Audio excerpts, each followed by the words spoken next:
salut, ça va, vous allez bien, alhamdoulilah. J'espère que vous vous portez bien, surtout les enfants de Repano. Vous allez bien, j'espère. Avec ce mauvais temps, j'espère que vous ne faites pas trop des crises. Bon, je fais encore cette vidéo, surtout pour les enfants de Repano. Comme quoi, les enfants de Repano, pour cette période, le soir, il faut se protéger. Surtout s'habiller très chaudement. Et dans la journée, un peu léger, voilà, s'il fait froid, vous allez vous protéger. Après, s'il fait chaud, vous allez vous déshabiller un peu. Surtout ne transpirez pas, beaucoup boire de l'eau. Et quand il fait surtout très chaud, ne sortez pas dans le chaleur parce que ça risque de créer une crise. Donc ne sortez pas quand il fait très très chaud. Surtout protégez-vous parce que cette maladie elle est un peu compliquée. Donc celui qui a le patience, il peut vivre avec. Moi aujourd'hui j'ai cette maladie depuis mon enfance. Vous voyez, donc aujourd'hui j'ai 17 ans. J'ai 17 ans.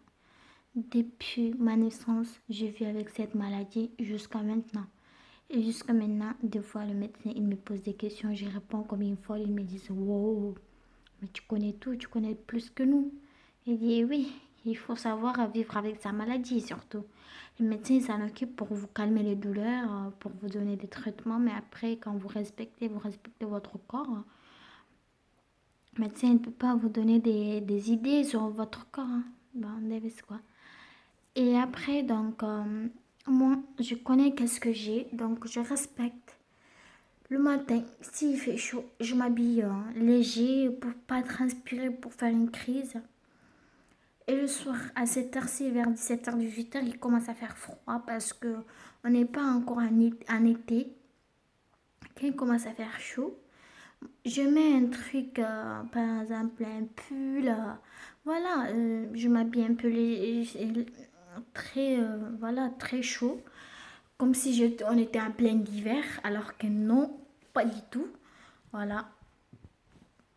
Et aussi, je bois beaucoup d'eau. Je bois même plus de 3 litres. Je bois même plus de 3 litres. Donc, surtout pour les bébés. Les parents qui ont des bébés, voilà, et des jeunes parents qui ont des bébés qui ne savent pas quoi faire avec leurs enfants, surtout avec ça c'est un problème et un problème. Donc, moi, quand je suis née, ça va, ma mère, elle avait d'autres enfants, mais qui n'avons pas cette maladie, comme la drépanocytose.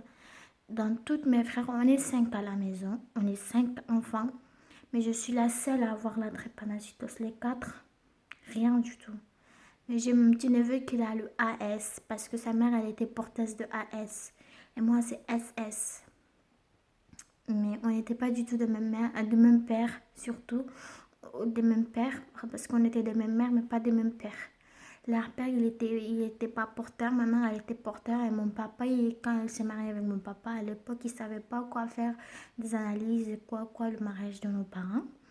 Voilà, elle était porteur, et mon papa, pas porteur aussi. Du coup, quand je suis née, j'ai eu SS, mon petit frère, aucun, zéro, rien du tout. Bon, j'ai appris à vivre avec parce que c'est une maladie qui fait très mal sur les articulations, voilà, sur les os et tout. Donc, je respecte comment vivre avec cette maladie.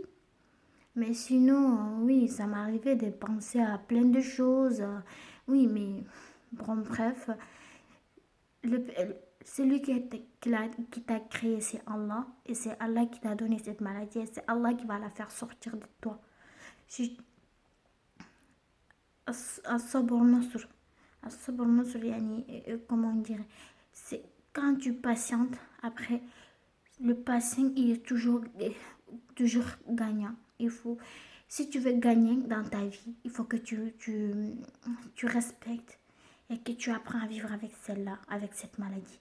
Parce que je sais, il y a des maladies très pires que ça, il y a des gens qui sont très souffrants, Mais cette maladie, pour le petit, c'est très compliqué. Imaginez un enfant qui est à côté, il pleure toute la journée, il ne sait même pas quoi dire. Il peut même pas en parler, vous dire là où il a mal ou quelque chose comme ça, vous voyez. Donc c'est très compliqué. Pour le petit, bon, tu vois que ça gonfle. Et après, ça se diminue, ça diminue, ça diminue. Donc voilà. Mais quand il gonfle, ça veut dire que quand son corps il gonfle, là où dans son corps, là où il gonfle, ça veut dire que c'est là où il a mal. Et là où il gonfle pas, ça veut dire que là où il a pas mal. Donc ça montre qu'il a la drépanocytose. Et les yeux jaunes, moi, moi ça va, j'ai plus les yeux jaunes parce qu'on m'a enlevé la vésicule biliaire. Souvent, les enfants drépano, on les enlève la vésicule biliaire. Moi, on me l'avait enlevé. On enlève aussi la rate. Mais moi, la rate, on me l'a pas arrachée, elle est là toujours encore. Mais j'ai des copains, copines qui ont les enlevé le rate. Moi, je l'ai encore. Et c'est quand on m'a enlevé, c'est que la vésicule biliaire parce que j'avais des calculs à cause de la drépanocytose. Elle peut créer plein des crises, plein des problèmes de santé parce qu'on n'a pas assez de ça. Maintenant, aujourd'hui, en ce moment où je suis là, je suis en train de vous parler, bien maquillée, bien tout. Donc, je vis pas normalement parce que la drépanocytose m'a créé d'autres soucis sur ma hanche et que je vais me faire opérer dans bientôt en mai à l'hôpital de Toulouse, hôpital Purpan. Je vais me faire opérer de la hanche pour me mettre une prothèse. Pourquoi? Parce que cette maladie, on n'a pas assez du sang dans notre corps. On a des mauvais sangs et qui ne peut pas circuler dans tout notre corps parce qu'ils s'accrochent entre eux quand on fait des mouvements ou si on a chaud ou si on a froid ou si on n'a pas bu bien. Vous voyez? Donc c'est très compliqué à vivre avec celle-là. Du coup, ça se croche entre eux et ça m'a créé des problèmes de hanches, de mes deux hanches. Donc, je vais me faire opérer de la hanche droite en premier et après, ça sera la gauche. Vous voyez, je suis maquillée, bon, je vais pas dire tout le temps, je vais vivre avec cette maladie, mettre dans ma tête que, ouais, je suis malade, je dois pas faire ça. Ah, non, je suis pas du tout comme ça. Je me bats à 100% de m'en sortir de cette maladie. Et même plus tard, je souhaite d'être une infirmière ou un médecin, surtout pour les drépano, pour aider ces enfants qui ont besoin de moi, ou, ou les parents qui auront besoin de moi pour donner des idées et des conseils. Aujourd'hui, j'ai des jeunes mamans, des copines qui ont des enfants, voilà, vous voyez, donc. Et j'ai une copine, elle a une fille elle a une fille qui a la drépanocytose et qu'elle sait même pas quoi faire. Dès que sa fille, elle fait une crise, elle s'énerve, quoi, elle me fait chier, elle pleure. Je dis, mais t'es bête, t'es folle. Elle est malade, tu peux rien faire. Voilà, donc c'est compliqué au début. Donc il faut apprendre. Il faut apprendre les gens qui sont entourés vers toi, comment ils vont faire pour que tu puisses avoir la meilleure santé surtout et avoir des moins de douleurs parce qu'il y a tout le temps des douleurs, tout le temps des douleurs et c'est très chiant. Avoir tout le temps des douleurs, c'est très chiant. Je déteste. Je sais qu'est-ce que c'est que ces douleurs. Aujourd'hui, si je vois quelqu'un devant moi qui me dit j'ai mal avec lui. Il me dit j'ai mal ici. Je vous jure, wallah, que j'ai mal pour lui aussi. J'ai mal avec lui parce que je sais pas, j'ai trop vu que des douleurs et des douleurs et des douleurs et des douleurs.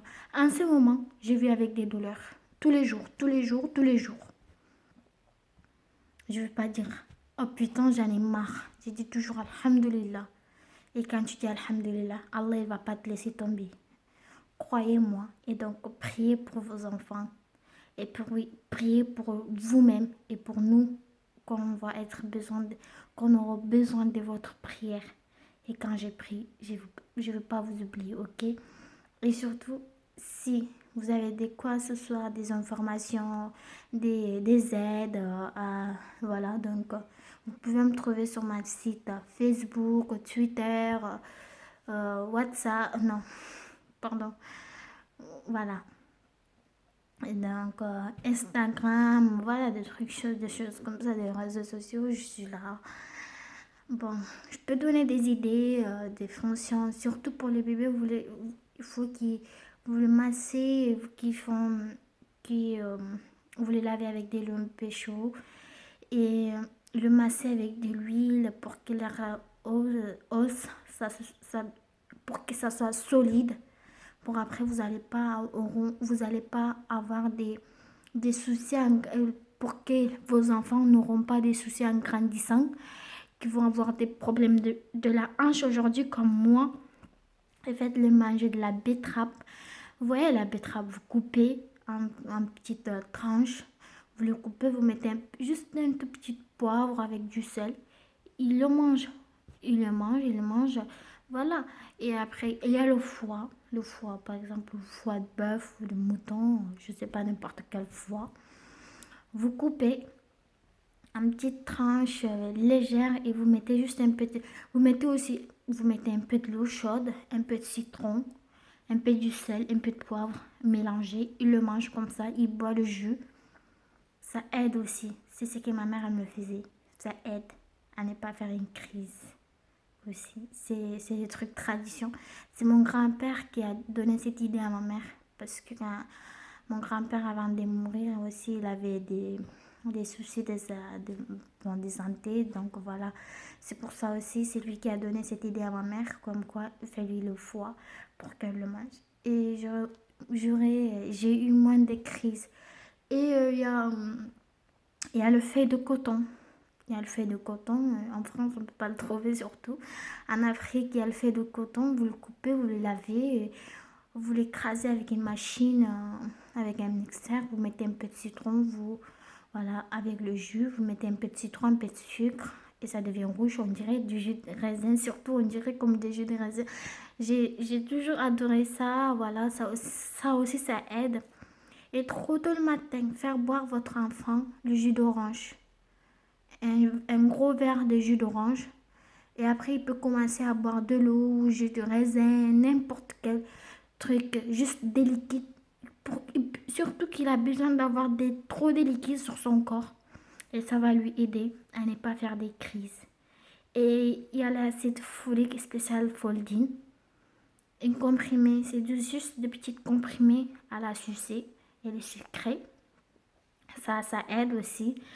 Mais après, à l'âge de 17 ans, il y a le cyclos.